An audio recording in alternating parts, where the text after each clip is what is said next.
إيه يا كاتب اكتب في سجلات الأولاد، سجل بصفحة المواليد ميلاد، والطيب للأجداد سيرة للأحفاد، سموني حمود على جدي.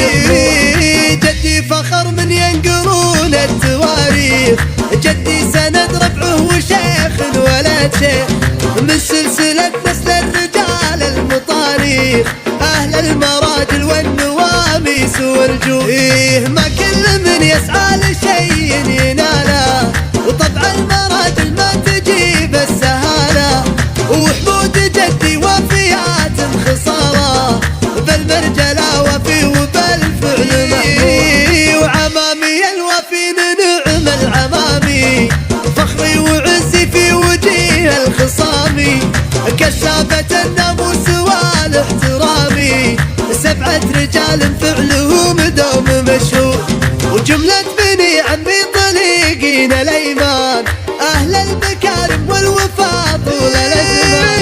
يا بخلي يا قالوا حفيد بن سيحان، تكبر مكارمهم معاك اللي ويكبر حظي يوم ابويا الحميدي، اللي مع الايام طيبه يزيدي، معروف طيبه من قديم وجديدي، يشهد على طيبه طوابير وحشود.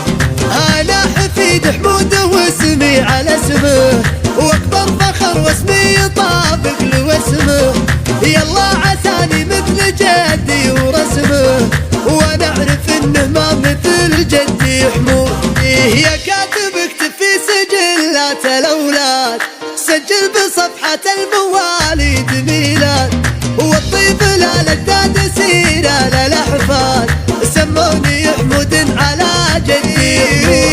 جدي فخر من ينقلون التواريخ، جدي سند رفعه وشيخ ولد شيخ، من سلسلة نسل الرجال المطاريخ، أهل المراجل والنواميس والجوع. إيه ما كل من يسعى لشيء يناله، وطبع المراجل ما تجيب السهالة، وحمود جدي وفيات خصاله، بالمرجلة وفي وبالفعل محمود، وعمامي الوفي نعم العمامي، فخري وعزي في وجيه الخصامي، كشافة الناموس والاحترامي، 7 رجال فعلهم دوم مشهور، وجملة بني عمي طليقين الأيمان، أهل المكارم والوفاء طول الأزمان. يا بخلي يا قالوا حفيد بن سيحان،